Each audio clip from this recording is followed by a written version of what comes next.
Olá, bem-vindo ao meu vídeo de hoje. E no dia de hoje eu vou falar um pouco sobre 3 princípios e valores fundamentais que você precisa adquirir e perceber na sua vida para poder viver um bom relacionamento de namoro que vai levar ao noivado e futuramente ao casamento.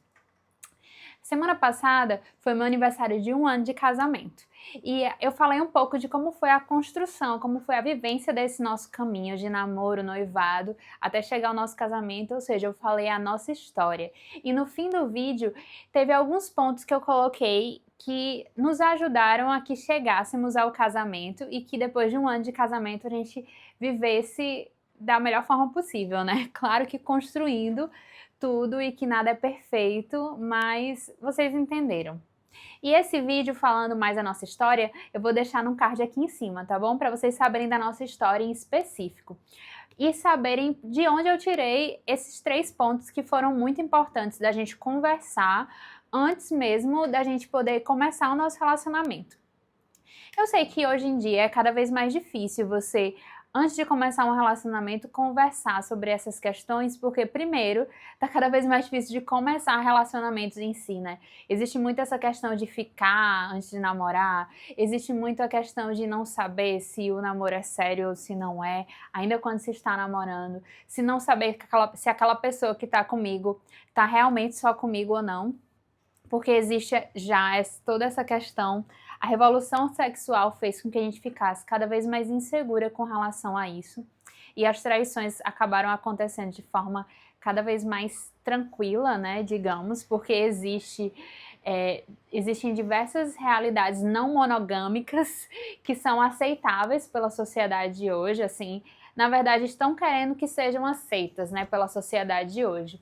Porém, eu já falei um pouco sobre isso, da importância da terceira corda da lira, a corda da esponsalidade ser exclusiva, ou seja, você só vai ficar com uma pessoa pro resto da vida. E isso, longe de ser algo ruim, é algo maravilhoso, porque gera a segurança de que aquela pessoa vai estar com você, não importa o que aconteça. E é assim que eu vivo o meu relacionamento. Claro que não foi sempre assim, por causa dos meus traumas, das minhas feridas específicas que eu vivi, que eu vou falar um pouco mais sobre isso com vocês futuramente, mas que eu já falei também um pouco nesse vídeo aqui em que eu falo sobre o divórcio, né, eu falei do divórcio dos meus pais e como afetou essa realidade do divórcio dos meus pais, como afetou a minha maneira de me relacionar ao viver meus próprios relacionamentos amorosos. E que com certeza afeta muitos de nós, porque assim como essa dimensão do poliamor, digamos, é algo muito comum hoje em dia, existe também a dimensão dos pais separados, né? Então acho que muitas pessoas que estão nessa fase de viver os relacionamentos, infelizmente têm os pais separados, têm a dimensão do divórcio na sua vida, na sua família, e isso traz certa insegurança. Você acaba não sabendo de fato o que você precisa fazer para ter um relacionamento saudável, sadio e duradouro. E são esses pontos que eu quero falar um pouco aqui nesse vídeo com vocês, certo? É sobre isso que eu quero falar. Um dos primeiros pontos é você precisa viver o autoconhecimento. Não tem como fugir disso, né? Eu sei que eu sempre falo muito de autoconhecimento por aqui e tudo, mas você precisa viver o autoconhecimento como base para poder estar aberta a conhecer o outro.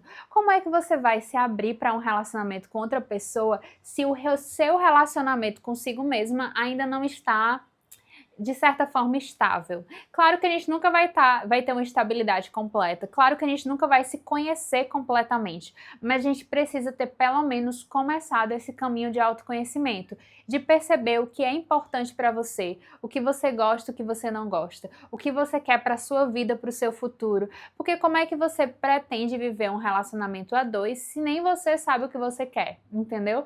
Para a sua vida e para o seu futuro. Então, esse primeiro ponto é viver o autoconhecimento. Conhecer, primeiramente, os seus valores inegociáveis. Então, assim, eu sei que para quem é adolescente, para quem é mais jovem, é mais difícil de você perceber isso, assim, já ter isso fundamentado dentro de você, porque você ainda está começando a se conhecer, você ainda é um adolescente, você ainda está sendo muito, infelizmente, moldado pelo meio em que você vive. Você acaba vivendo e fazendo coisas que você não gostaria de fazer para se adaptar ao seu meio social. Isso é bem comum de adolescente, né? Infelizmente. Então você meio que ainda não sabe e ainda não consegue fincar o pé diante de quais são os seus valores inegociáveis. Mas conforme a gente vai crescendo, a gente precisa atribuir a nós mesmos uma série de valores que pra gente são inegociáveis. E que como eles são inegociáveis, a pessoa que você conhecer, você vai ter que perceber se ela também tem os mesmos valores que você. Eu vou te explicar melhor ao longo do vídeo o porquê isso é tão importante, certo? Mas é importantíssimo diante dos outros pontos que eu vou falar depois. Então, por isso que esse é o primeiro ponto. Você precisa saber quais são os seus valores negociáveis.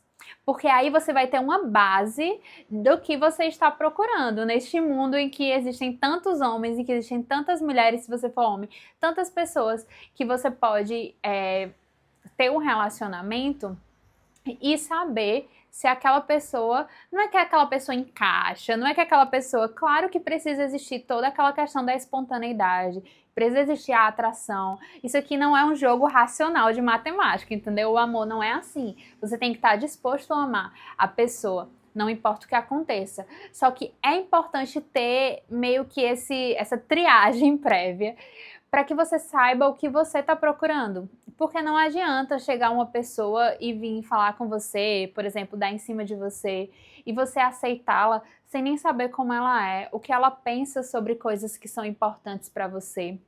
Por exemplo, se você é católica, um valor inegociável para você provavelmente é a castidade, é a vivência da castidade no namoro, é esperar até o casamento para ter relações, né, e tudo, mais íntimas. E a importância disso não é simplesmente um contexto moral, um contexto em que você percebe que você está se fechando para uma experiência que poderia ser boa, mas porque quando você vive essa dimensão, quando você vive a relação SEXO, eu vou falar assim porque no outro vídeo que eu falei o nome, eu acho que as minhas visualizações diminuíram por causa disso, né? Quando você vive as relações íntimas antes do tempo, você acaba ficando muito próxima àquela pessoa e isso acaba te cegando para todas as outras realidades da vida daquela pessoa. Então, isso acaba te fazendo permanecer num relacionamento que não iria dar em nada, simplesmente porque você...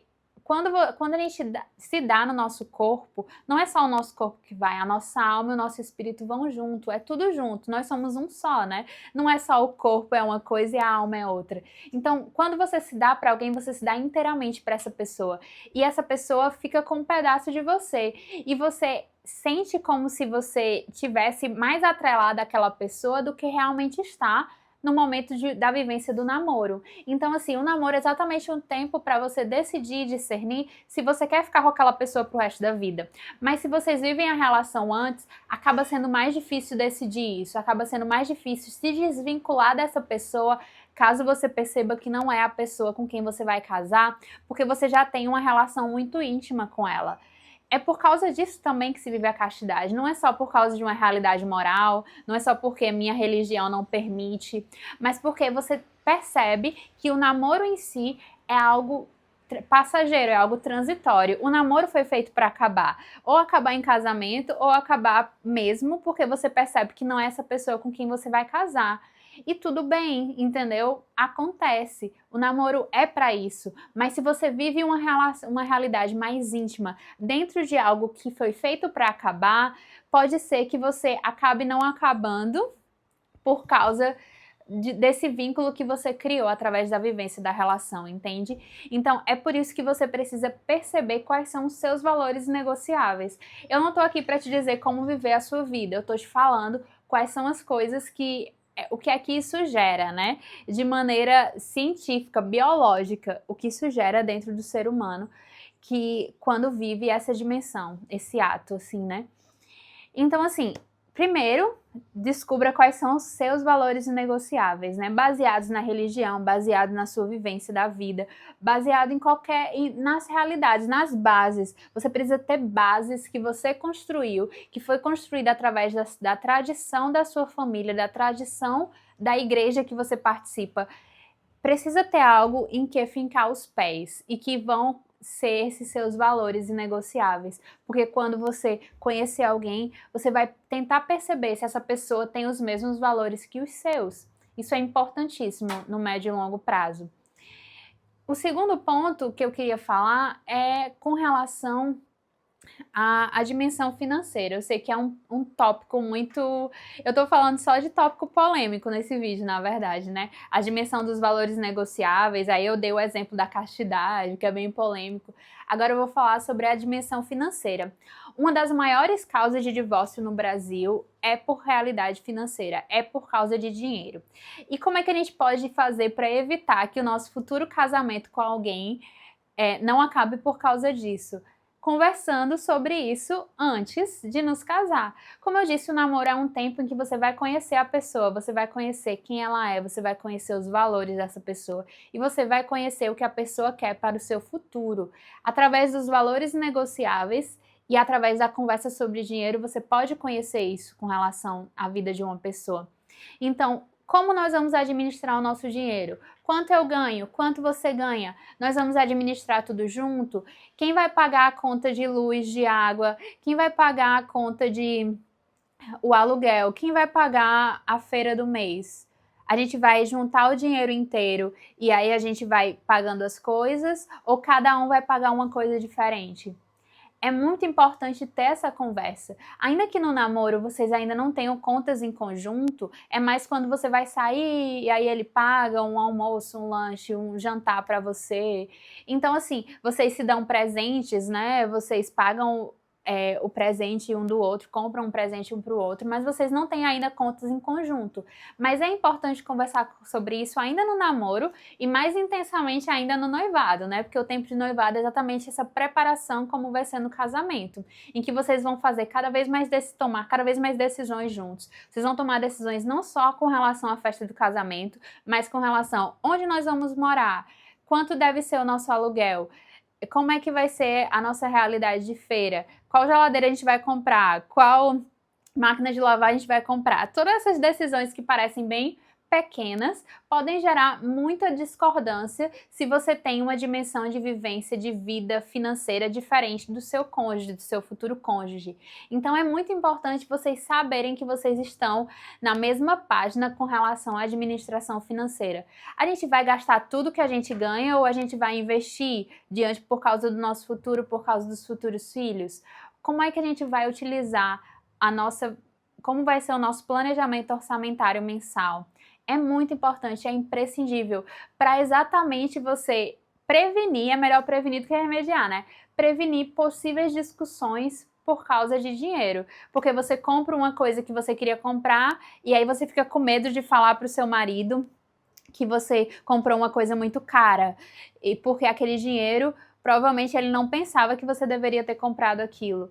Quando vocês vivem uma vida a dois, é tudo junto, é todo mundo junto e o dinheiro é de todo mundo, assim, né? É para ser, de certa forma, mas você tem que combinar com ele. O combinado não sai caro, né? Então, tudo bem, cada um pode ter o seu dinheiro de forma separada e aí você paga umas contas, ele paga outras, mas aí cada um pode usar a outra parte como bem entender. E isso é saudável também, né? Ter uma parte do dinheiro em que você vai usar para realidades mais pessoais, mais suas mesmo e tudo, não tem nenhum problema nisso, mas ao mesmo tempo sempre se comunicando, né? Eu mesma, por mais que vai ter coisas que eu vou comprar por mim mesma, porque eu quero, porque eu gosto, como eu vivo uma vida a dois com meu marido, eu vou perguntar, amor, o que é que você acha de eu comprar isso aqui, que eu comprei esse curso, né? A maioria dos meus gastos mais altos são com cursos, né? Comprei esse curso aqui, será que é o momento? E você vai refletindo, porque a mulher, de forma bem geral, a mulher tende a ser mais gastadeira, né? A gastar mais dinheiro. E você tem uma pessoa ali do seu lado que está vivendo a vida com você para te ajudar a discernir bem se seria esse o momento de comprar essa coisa. Não é que você você não pode comprar isso. Não, mas será que esse mês é o momento? Será que não dá para esperar até o próximo mês? Então você vai conversando ali para que não vire um estresse, para que não vire uma coisa que depois fique incontrolável no futuro e gerem realidades mais difíceis. E outro ponto também que eu acho importantíssimo de ser conversado, antes mesmo de casar, é na realidade dos filhos. Então, assim, Eu acho que outro ponto muito importante para a dimensão do divórcio é isso. Você tem que saber se a pessoa com quem você está quer ter filhos, deseja ter filhos. E isso volta também para os valores inegociáveis, né? Porque um dos valores inegociáveis para quem é católico normalmente é gerar filhos, a geração de filhos, porque a gente sabe que o matrimônio serve também muito para isso. Então, assim, se você namora com uma pessoa que não é católica, tudo bem, foi sua escolha, você acabou decidindo estar com ele e tudo bem. A igreja aceita casamentos mistos, assim, né? Mas contanto que quando vocês se casem, vocês possam prometer aquilo que a igreja falou. Não só a pessoa católica, mas também o outro cônjuge que não é católico. Vai prometer amar, respeitar, ser fiel até o fim e tudo na saúde, na doença, na alegria e na tristeza. E uma das promessas que você faz também é gerar os filhos que Deus te mandar. Então, assim, não só gerar, como educá-los na fé católica. Então, a igreja permite que não católicos se casem com católicos, contanto que eles cumpram as promessas que foram colocadas ali pela igreja, né? Mesmo que o outro cônjuge não seja católico, ele precisa viver essas promessas junto ao seu cônjuge que é católico e junto àquilo que ele mesmo prometeu à igreja e que falou que cumpriria essas promessas de ter os filhos que Deus mandar para eles e educá-los na fé católica. Ainda que o pai ou ainda que a mãe não seja católico, os filhos precisam ser educados na fé católica se eles foram casados, se casaram na igreja. Então, assim, antes mesmo de casar, ainda no noivado, ainda no namoro, é muito importante conversar sobre filhos, não só se... Primeiro, você quer ter filhos, não quer ter filhos? Segundo, quantos filhos? Nós vamos ter os filhos que Deus mandar e a gente vai conversando, vai percebendo diante das nossas realidades quantos vai dando certo, né? Diante das nossas realidades financeiras, tudo bem? Diante de realidades de saúde que possam existir, existem realidades que a igreja acolhe e aceita o espaçamento dos filhos, aí você tem que descer mais sobre isso, senão seria todo um vídeo falando só sobre isso. Inclusive, se você quiser que eu fale mais sobre isso, me fala aqui nos comentários, né, sobre quais são os critérios que a igreja leva em consideração para o espaçamento dos filhos, né, algo muito importante de ser falado cada vez mais. Mas é muito importante você ter essa conversa com a pessoa, porque não adianta depois do casamento você, eu quero ter filho agora, só que vocês nunca conversaram antes. Então você também não pode reclamar se o seu marido disser, não, eu não quero, eu nunca quis ter filhos, e vocês não conversaram sobre isso antes. Eu entendo que quando a gente ama, quando a gente tá apaixonado, a gente quer viver isso tudo, e a gente até quer casar, a gente até quer viver pra sempre com essa pessoa, e a gente pede, e o homem pede você em casamento, e você fica super animada, vai organizar toda a festa de casamento, vai fazer tudo que precisa ser feito, vai levar os papéis para a igreja e tal. Mas as conversas mais importantes de terem sido feitas, em vista de garantir que o seu casamento seja saudável, duradouro e frutífero, você não viveu, que são essas 3 conversas que eu coloquei aqui nesse vídeo. Então eu espero que se você ainda esteja namorando, ainda esteja noiva, tiver a oportunidade, pode mostrar esse vídeo para o seu namorado, para o seu noivo, e aí se vocês ainda não conversaram sobre esses pontos, que vocês conversem. Não é somente aquilo que eu falei que tá certo. Vocês têm que ver o que é que funciona para vocês, o que vocês querem da vida de vocês. Porque o mais importante de um casamento é vocês viverem essa vida a 2, em conjunto. E de fato, concordarem sobre esses pontos mais importantes. É claro que vão ter muitas diferenças, vocês vão ter muitas diferenças, e isso é bom, isso é maravilhoso. As diferenças nos complementam, mas diante desses aspectos é importante que vocês, mesmo que vocês tenham maneiras diferentes de pensar, vocês pelo menos converjam naquilo que é mais importante, que são esses 3 pontos. Os valores inegociáveis que vocês possuem, a dimensão financeira, como vocês vão viver a dimensão financeira no casamento, e a questão dos filhos. Se vocês terão filhos, quantos serão, quantos vocês desejam que seja, né? Porque a gente sabe que é Deus que manda. Então, esses 3 pontos são imprescindíveis para você conversar antes de casar, tá bom? Até o próximo vídeo.